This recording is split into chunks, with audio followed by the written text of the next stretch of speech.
Well, fine good afternoon all. This is Patricia and I am traveling for history.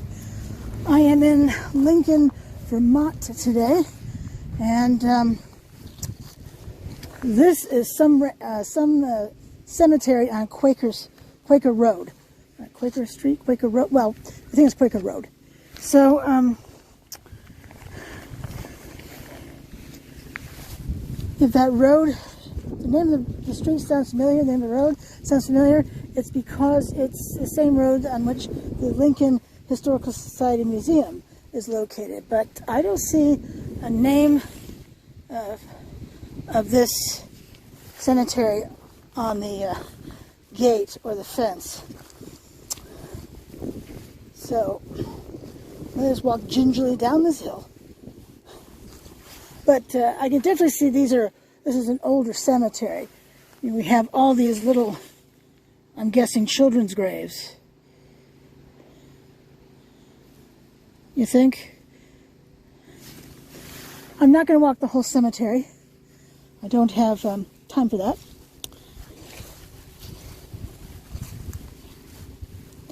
But this ground is woefully uneven. What is this?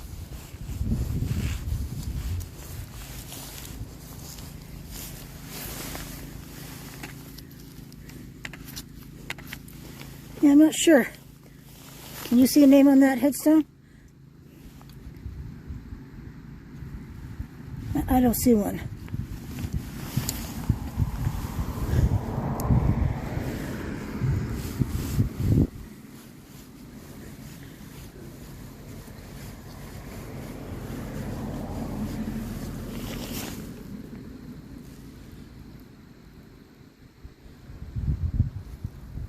Let's go around to the other side. Maybe this headstone has markings on it on the other side of it. Yep.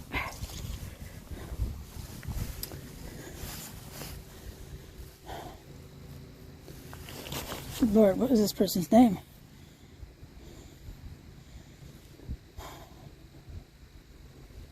I think the last name is Hanks. I cannot make up that first name. Maybe it's Alvin. Alvin Hanks. Died December 27, 1889. 1888. He was age 60-something.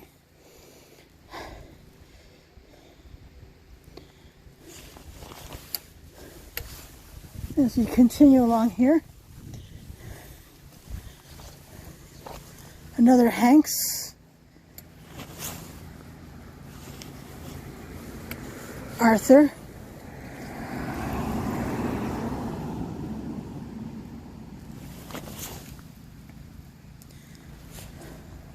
Is that Purrington? Purrington? Weather has not been kind to these headstones, that's for sure.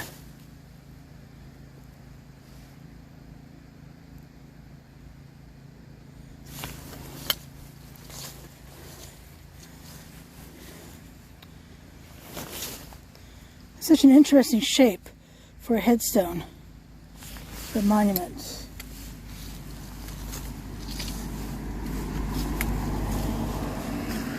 This is D.F. Hanks, 1850 to 1921.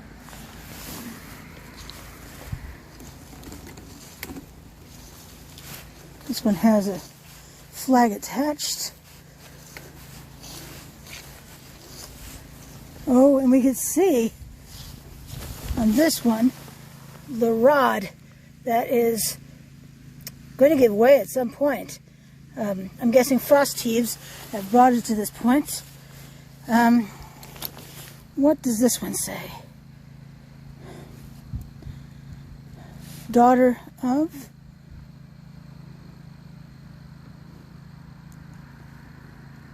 Something green.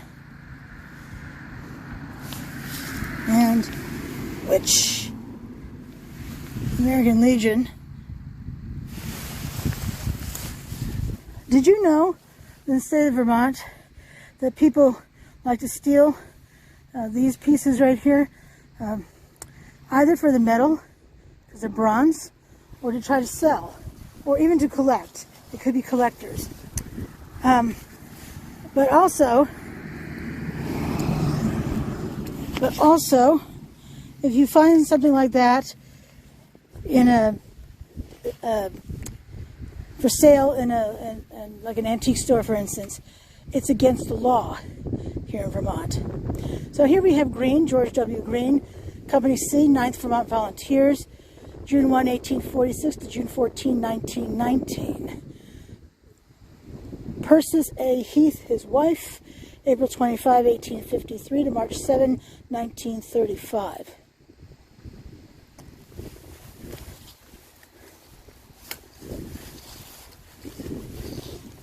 I like this monument here.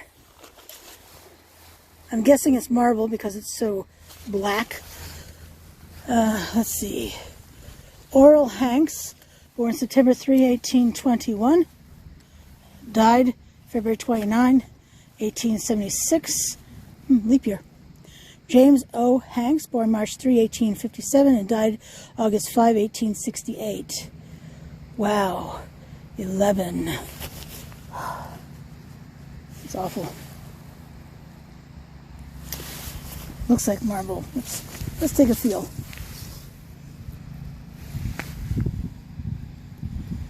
I still believe this is marble. Marble tends to have this blackening because it is a pollution magnet.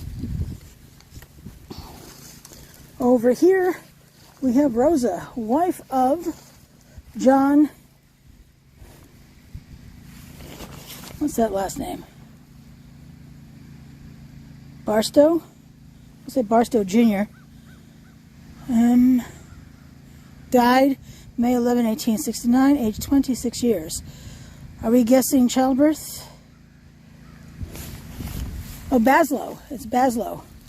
Frank Baslow died March 26, 1865, age 19 years, 5 months, and 15 days. Wow. And what does this medallion say over here?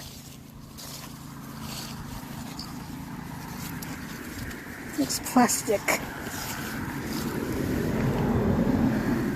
It is plastic. What does it say? I'm guessing it's going to say U.S. veteran or something.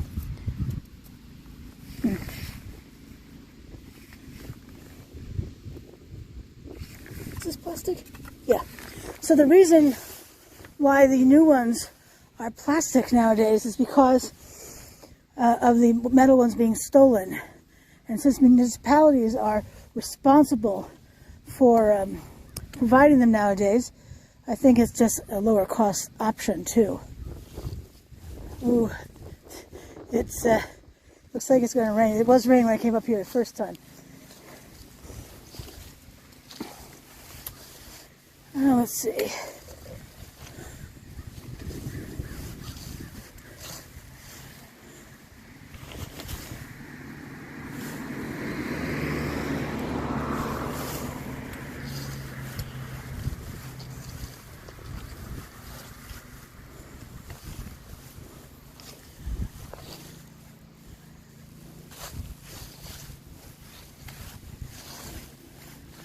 This place could use the Vermont Old Cemetery Association's assistance, that is for sure. A lot of headstones that are down, that are broken, that are partially buried. I mean, all these frost heaves. And they have to pick and choose what they fix, but man, look at these leaning headstones. As well, we certainly get plenty of frost heaves here in Vermont, that's for doggone sure. And this one says, last name is Purinton. Maybe it's Noble? Sometimes I can understand it better if I'm looking at it through here. Definitely not Noble, starts with an M. Oh. Maybe it's Moses. Purinton died May 18, 1880. Age 27 years and 2 months.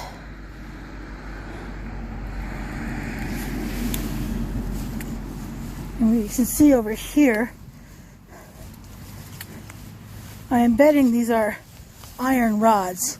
Iron rusts, and it gets weak, and then they break, and then we're stuck with a headstone that has tipped over.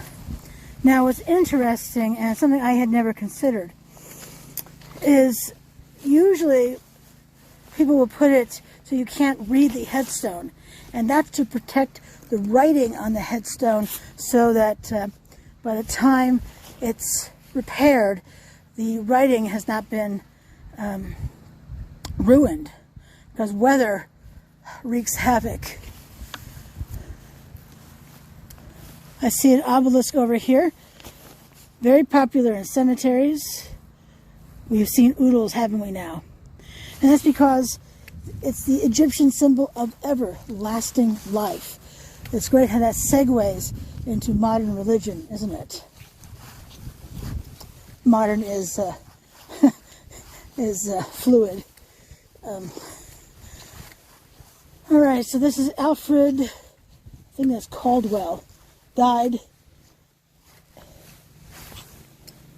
February 18, 1860, age 45 years. And I don't know what that says below, but maybe you do. And we'll go all the way up to the obelisk. And you see here, that says Caldwell.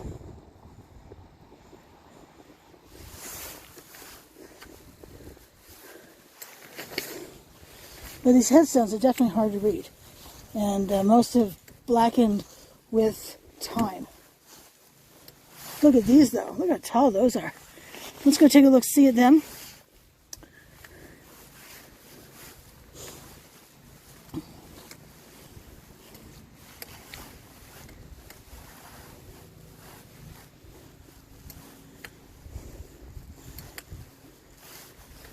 Major John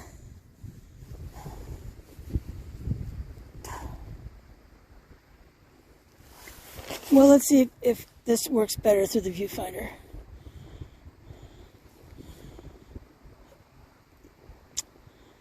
Doucet?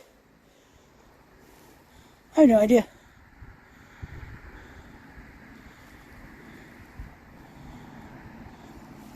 And then this one here, this one's taller than I am.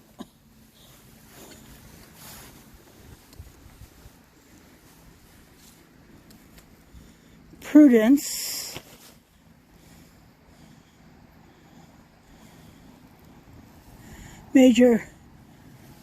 Wife of Major John Bush. Okay, so Major John Bush is over there. Born in Green, I don't know. It has been repaired, which is refreshing to see. Died in Lincoln, Vermont. Can't read that in at all. Let's see. Is it August? Frustrating, I know. I'm hoping if you look at the photos that you'll see them. You'll be able to understand better than I did when I was here. Russell D. Bush died February 26, 1877, age 46 years and 8 months. I love the fact it's in this oval. Love that design.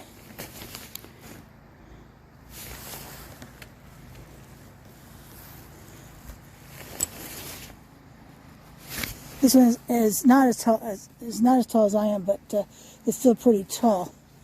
And then here we have Caroline Hill, wife of Russell D. Bush, died May 25, 1900, age 67 years.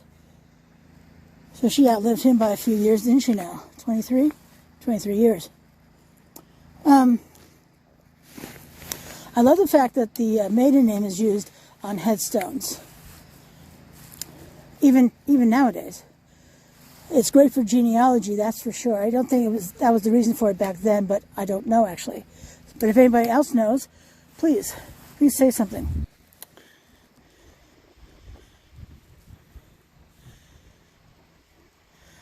Alrighty, I think those are hydrangeas over there. A very popular cemetery flowering tree. Maybe it's a bush. But the thing with them is they take virtually no effort. The most effort you're really going to do is planting them. Once they're planted, though, they need no upkeep from humans. The weather takes care of them. They're also good for drying. They're good for dried flowers, and they're a good remembrance for the buried, those who have died. So there is that. Let's see.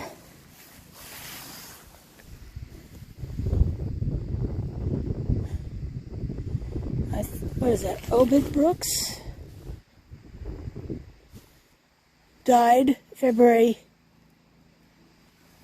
8, 1891, aged 87 years and 9 months. And then we have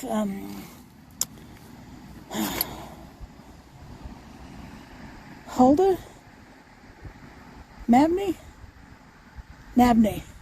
wife of Obed Brooks, died January 8, 1876, aged 71 years and 2 months. I kind of miss the age being years, months, days. Not that we're counting or anything, but yeah, we're counting.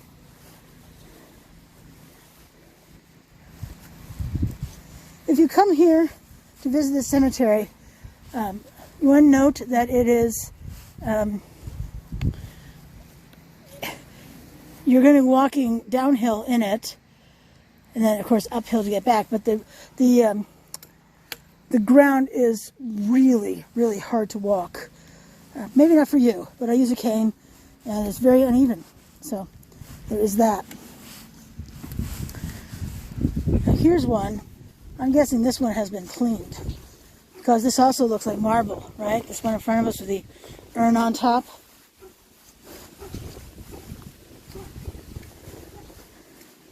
The name on this side is Minnie E., December 17, 1866 through April 26, 1867.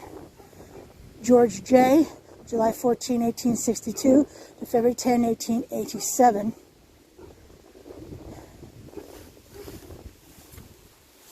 Died much too young. Who's on this side? Let me just head down here. Okay. G.W. Jones, December 24, 1832 to July 26, 1886. His wife, Melissa L. Two L's in Melissa, that's unusual. Melissa L. Cutting, February 15, 1838 to May 9, 1917.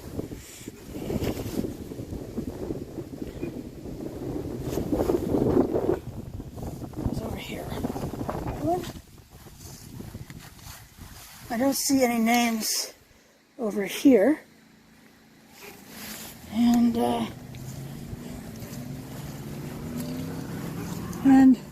nothing on that side. You know, it's pretty interesting that so far most of these headstones are facing away from the road.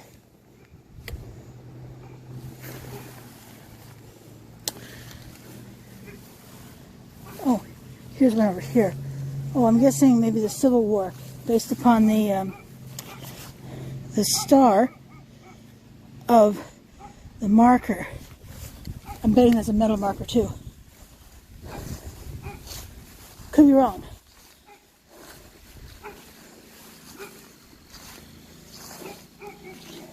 H. T.J. Royce, Company D, 1st Vermont Artillery. Yeah, I am betting this is, let's see what the star says over here. Yes, Grand Army of the Republic.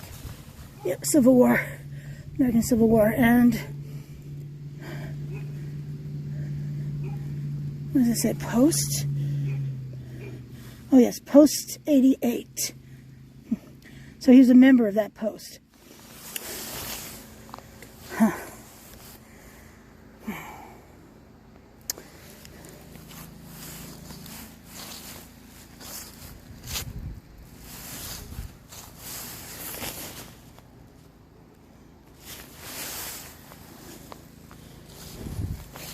Oh, I wanted to see these too.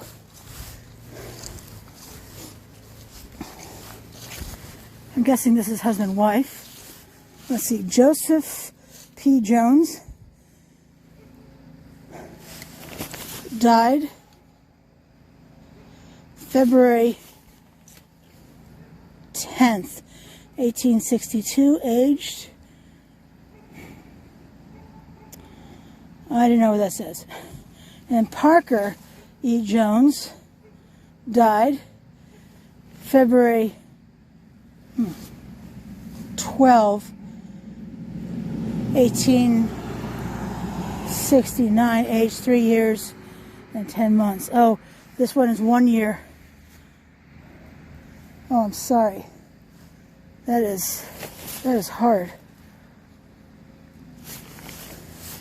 And then over here we have Freddie or Freddie, and we can see the beautiful tassels of this blanket or cloak shroud that's over this headstone. And holy cow, can I even read this? So much like it on this.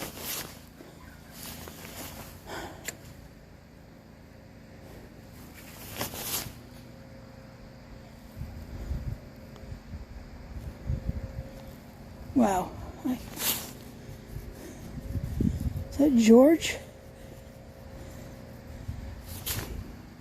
Honestly, I can't read it at all.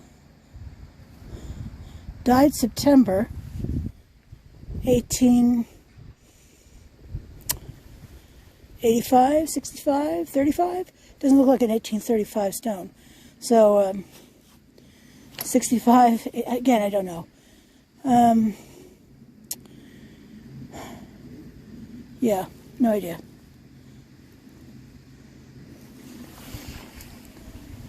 All right, well, this is Patricia, and I'm traveling for history.